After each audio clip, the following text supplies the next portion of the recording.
ವಿಧಾನಸೌಧದಲ್ಲಿ ರಾಜ್ಯಸಭಾ ಸದಸ್ಯ ನಾಸಿರ್ ಹುಸೇನ್ ಅವರ ಬೆಂಬಲಿಗರು ಪಾಕಿಸ್ತಾನ ಪರ ಘೋಷಣೆ ಕೂಗಿದ್ದಾರೆಂದು ಆರೋಪಿಸಿ ಪುತ್ತೂರಿನಲ್ಲಿ ಬಿಜೆಪಿ ಕಾರ್ಯಕರ್ತರು ಬೀದಿಗಿಳಿದು ಪ್ರತಿಭಟನೆ ನಡೆಸಿದರು. ಪುತ್ತೂರು ಬಳುವಾರು ಓಂ ಶ್ರೀ ಶಕ್ತಿ ಆಂಜನೇಯ ಮಂತ್ರಾಲಯದ ಮುಂಭಾಗ ವೃತ್ತದಲ್ಲಿ ಪ್ರತಿಭಟನೆ ನಡೆಸಿದ್ರು. ಕಾಂಗ್ರೆಸ್ ವಿರುದ್ಧ ಘೋಷಣೆಯನ್ನ ಕೂಗಿದ್ರು. ಬಿಜೆಪಿಯ ಹಲವು ಮುಖಂಡರು ಪ್ರತಿಭಟನೆಯನ್ನ ಉದ್ದೇಶಿಸಿ ಮಾತನಾಡಿದ್ರು.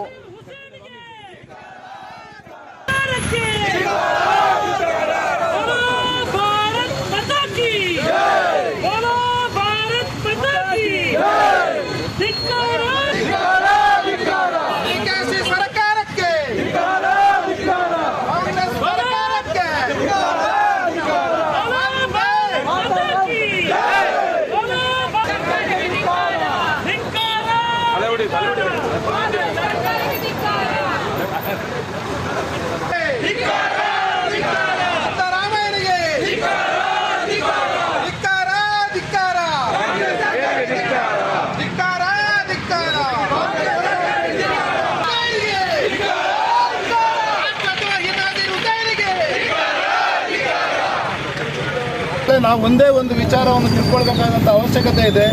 ಇವತ್ತು ಯಾವುದು ಸ್ವಾತಂತ್ರ್ಯ ಸಿಕ್ಕುವ ಮೊದಲು 1947ರ ಮೊದಲು ಈ ದೇಶದಲ್ಲಿ ಏನು ಪಾಕಿಸ್ತಾನಕ್ಕೆ ಜೈಕಾರ ಹಾಕಿ ಈ ದೇಶವನ್ನು ವಿಭಜನೆ ಮಾಡುವಂಥ ಷಡ್ಯಂತರ ಮತ್ತೆ ಈ ದೇಶದಲ್ಲಿ ಪ್ರಾರಂಭವಾಗಿದೆ. ಕಾಂಗ್ರೆಸ್ ಸರ್ಕಾರದ ನೇತೃತ್ವದಲ್ಲಿ ಅದು ನಡೀತಾ ಇದೆ ಅಂತ ಹೇಳೋದಕ್ಕೆ ಇವತ್ತು ನಾಚಿಕೆ ಪಡಬೇಕಾದಂಥ ವಿಷಯ ಇದೆ. ಇಡೀ ದೇಶದಲ್ಲಿ ನಿನ್ನೆ ದಿನ ರಾಜ್ಯಸಭೆಗೆ ಚುನಾವಣೆ ನಡೆದಿತ್ತು. ಬೇರೆ ಬೇರೆ ರಾಜ್ಯಗಳಲ್ಲಿ ಉತ್ತರ ಪ್ರದೇಶದಲ್ಲಿ ನಡೆದಿತ್ತು, ಹಿಮಾಚಲ ಪ್ರದೇಶದಲ್ಲಿ ನಡೆದಿತ್ತು, ಮಧ್ಯಪ್ರದೇಶ, ಅದೇ ರೀತಿ ಕರ್ನಾಟಕದಲ್ಲಿ ನಡೆದಿತ್ತು.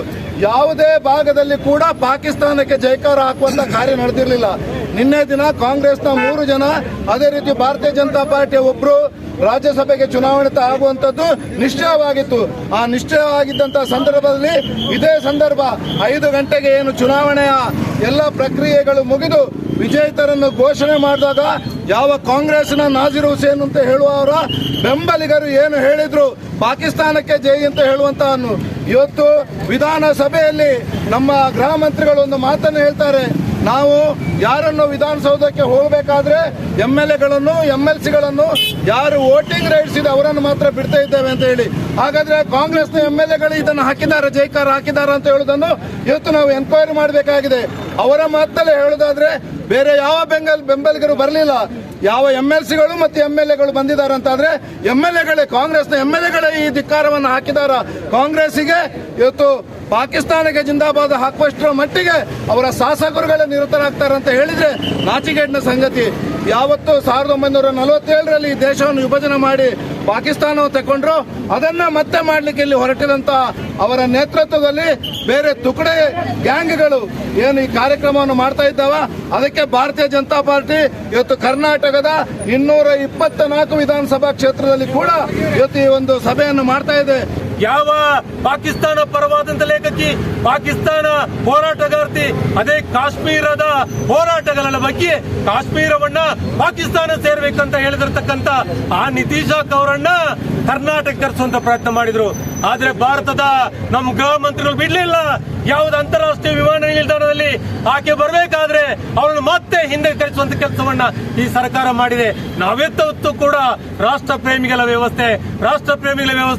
ಆದ್ರೆ ಒಂದಂತೂ ನೆನಪಿಟ್ಟುಕೊಳ್ಳಿ, ಯಾವ ರಾಜ್ಯಸಭೆಯ ಹಿನ್ನೆಲೆಯಲ್ಲಿ ಹೊರಗಿನಿಂದ ತಾನು ಗೆಲ್ತೇನೆ ಅಂತ ವಿಶ್ವಾಸ ಮುಖಾಂತರ ಯಾವ ಶಾಸಕರನ್ನು ಇಟ್ಟುಕೊಂಡು ಚುನಾವಣೆ ಎದುರಿಸ್ತಾರ ಅವರೆಲ್ಲರೂ ಕೂಡ ಪಾಕಿಸ್ತಾನದ ಪ್ರೇಮವನ್ನು ಮೆರೆದಿದ್ದಾರಲ್ಲ.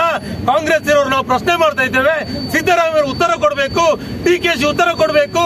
ನಿಮ್ಮದೇ ರಾಜ್ಯಸಭಾ ಸದಸ್ಯ, ಅವರ ಬೆಂಬಲಿಗರು, ಕಾಂಗ್ರೆಸ್ನ ಬೆಂಬಲಿಗರು ದೇಶ ವಿರೋಧಿ ಕೃತ್ಯವನ್ನು ಎಸಗ್ತಾರೆ ಅಂತಂದ್ರೆ ಏನ್ ಹೇಳ್ತೀರಿ? FSL ವರದಿ ಬರ್ಬೇಕಂತೇಳಿ. FSL ವರದಿಗಳು ಬರ್ಬೇಕಾ? ಎಲ್ಲ ವಿಡಿಯೋಗಳಿದೆ. ಮಾತಾಡ್ತಾ ಹೇಳ್ತಾನೆ ಮಾಧ್ಯಮದ ಮಂದಿಗಳು ಪ್ರಶ್ನೆ ಮಾಡ್ತಾರೆ, ಮಾಡಬೇಕಾದ್ರೆ ಅದೇ ರಾಜ್ಯಸಭಾ ಸದಸ್ಯ ಏನ್ ನಿಯೋಜಿತ ಆಗಿದ್ದಾನೆ ಹೇಳ್ತಾನೆ, ನಡೀರಿ ಅನ್ನೊಂದು ಮಾತನ್ನ ಹೇಳ್ತಾನೆ. ಈ ದೇಶದ ಮಾಧ್ಯಮ ವ್ಯವಸ್ಥೆಯನ್ನ ಗೌರವ ಕೊಡ್ಲಿಕ್ಕೆ ಸಂಸ್ಕಾರವನ್ನ ಪಡೆದಿರತಕ್ಕಂತ ವ್ಯಕ್ತಿಗಳು ಕಾಂಗ್ರೆಸ್ನಲ್ಲಿ ಇಲ್ಲ. ಕಾಂಗ್ರೆಸ್ ಪತ್ರಕರ್ತರನ್ನು ವಿರೋಧಿಸುತ್ತೆ, ಕಾಂಗ್ರೆಸ್ ಜನರನ್ನು ವಿರೋಧಿಸುತ್ತೆ, ಕಾಂಗ್ರೆಸ್ ಇದ್ದಂತ ಅಧಿಕಾರಿಗಳನ್ನು ವಿರೋಧಿಸುತ್ತೆ. ನಾವೆಲ್ಲ ತಿಳ್ಕೊಂಡಿರಬಹುದು. ಎಲ್ಲೋ ದೂರದ ಹಳ್ಳಿಯಲ್ಲಿ ಈ ಘಟನೆ ಆದ್ರೆ ನಾನು ಕೇಳ್ತಾ ಇರಲಿಲ್ಲ. ವಿಧಾನಸೌಧದ ಮೆಟ್ಟಿಲ ಮೇಲೆ, ವಿಧಾನಸೌಧದ ಕೂಗಲತೆಯಲ್ಲಿರತಕ್ಕಂಥ ಜಾಗದಲ್ಲಿ ಮುಖ್ಯಮಂತ್ರಿಯ ಸರಹದ್ದಿನಲ್ಲಿ ದೇಶದ ವಿರುದ್ಧವಾದ ಘೋಷಣೆ ಕೂಗಿದಾಗ ನಾವು ಎಚ್ಚೆತ್ತುಕೊಳ್ಬೇಕಾದ ಅನಿವಾರ್ಯತೆ ಇದೆ. ಆ ಕಾರಣಕ್ಕೋಸ್ಕರ ನಾವೆಲ್ಲ ದೇಶಭಕ್ತರು ಸೇರಿದ್ದೇವೆ. ದೇಶಭಕ್ತರು ಸೇರಿದ್ದೇವೆ ಯಾಕಂತ ಹೇಳಿದ್ರೆ ದೇಶದ್ರೋಹಿ ಸರ್ಕಾರವನ್ನ ಹಿಮ್ಮೆಟ್ಟಿಸಬೇಕು. ಆ ಮುಖಾಂತರ ಭಾರತೀಯ ಜನತಾ ಪಾರ್ಟಿ ಯಾವತ್ತೂ ಕೂಡ ದೇಶ ಪ್ರೇಮದ ವಿಶೇಷವಾಗಿ ನಿಲ್ಲುವಂತ ಕೆಲಸವನ್ನು ಮಾಡಿದೆ.